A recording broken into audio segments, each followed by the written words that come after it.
नवरात्रि का व्रत रखने की परंपरा हिंदू धर्म में बहुत पवित्र मानी जाती है।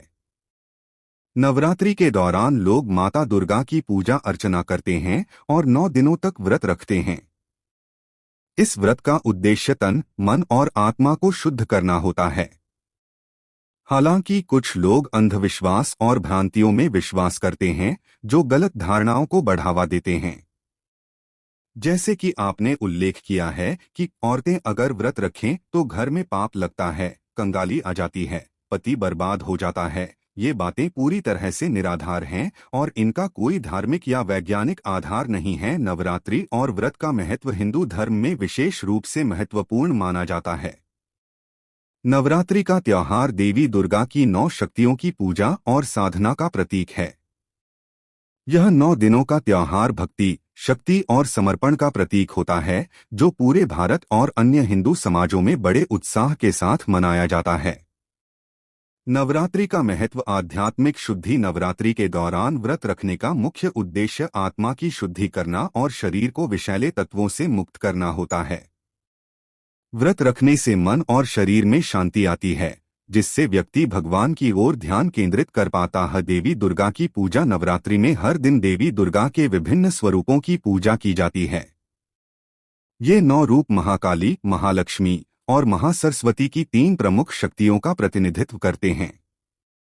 इनकी पूजा से भक्त को मानसिक और शारीरिक बल मिलता। शक्ति का प्रतीक। नवरात्रि का त्योहार महिलाओं के सशक्तिकरण और उनकी शक्ति का प्रतीक भी है।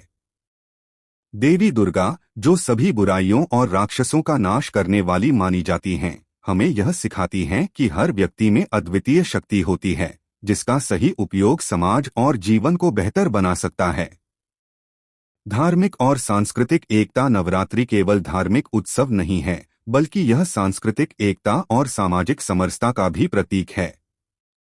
विभिन्न राज्यों में यह त्योहार अलग अलग तरीकों से मनाया जाता है, जैसे कि गुजरात में गरबा और डांडिया, बंगाल में दुर्गा पूजा, उत्तर भारत में रामलीला और रावण व्रत का महत्व। स्वास्थ्य लाभ। व्रत रखने से शरीर को कुछ समय के लिए आराम मिलता है और यह शरीर के विषैले तत्वों को बाहर निकालने में सहायक होता है।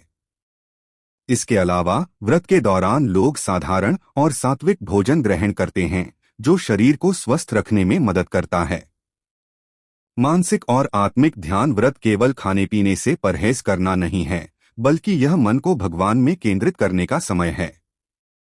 व्रत के दौरान लोग प्रार्थना, ध्यान और साधना करते हैं, जिससे मानसिक शांति और आत्मिक बल मिलता है।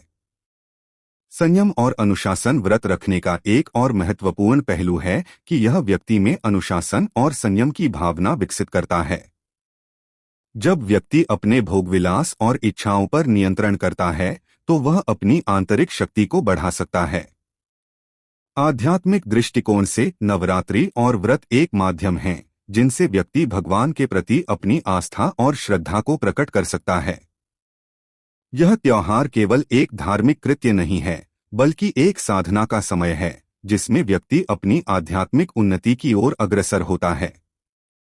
निष्कर्षतः नवरात्रि और व्रत का महत्व अत्यधिक पवित्र और गहन है। यह न केवल धार्मिक और सांस्कृतिक दृष्टि से महत्वपूर्ण है, बल्कि आध्यात्मिक, मानसिक और शारीरिक स्वास्थ्य के लिए भी अत्यंत लाभकारी है। नवरात्रि हिंदू धर्म का एक प्रमुख त्योहार है, जिसमें देवी दुर्गा के 9 रूपों की पूजा की जाती है। यह त्योहार शक्ति, भक्ति और आत्मशुद्धि का प्रतीक है। इस दौरान भक्त अपनी इच्छाओं और बुरे कर्मों से मुक्ति पाने के लिए व्रत रखते हैं। अंधविश्वास और गलत धारणाएं। कई बार समाज में ऐसी धारणाएं फैलाई जाती हैं, जो न केवल महिलाओं के प्रति भेदभाव को बढ़ावा देती हैं, बल्कि धर्म के सही मायने भी विकृत करती हैं। उदाहरण के लिए, यह धारणा कि महिलाएं व्रत न रखें वरना घर में अशांति होगी या पति की सेहत पर बुरा असर पड़ेगा, यह पूरी तरह से अंधविश्वास है। धार्मिक ग्रंथों में कहीं भी ऐसा नहीं लिखा गया है कि अगर महिलाएं व्रत रखेंगी तो इसका नकारात्मक प्रभाव पड़ेगा। महिलाओं का व्रत रखना। धार्मिक दृष्टिकोण से देखें तो नवरात्रि का व्रत कोई भी व्यक्ति, चाहे वह महिला हो या पुरुष, रख सकता है। इस व्रत का मुख्य उद्देश्य आत्मिक शुद्धि और ईश्वर की आराधना है। महिलाओं का व्रत रखना भी उतना ही शुभ और पवित्र है जितना कि पुरुषों का। आधुनिक दृष्टिकोण। आजकल समाज में शिक्षा और जागरूकता बढ़ने के साथ साथ लोगों ने अंधविश्वास और गलत धारणाओं से दूरी बनानी शुरू कर दी है। नवरात्रि का व्रत एक व्यक्तिगत श्रद्धा और आस्था का विषय है। यह धारणा कि महिलाओं के व्रत रखने से घर में पाप लगेगा या आर्थिक तंगी आएगी पूरी तरह से निराधार और गलत है। परिणाम, अंधविश्वासों के आधार पर किसी भी व्यक्ति, खासकर महिलाओं को व्रत रखने से रोकना एक गलत प्रवृत्ति है। धर्म और आस्था का सही मतलब यही है कि व्यक्ति को अपनी आस्था और श्रद्धा के अनुसार कार्य करने का अधिकार हो।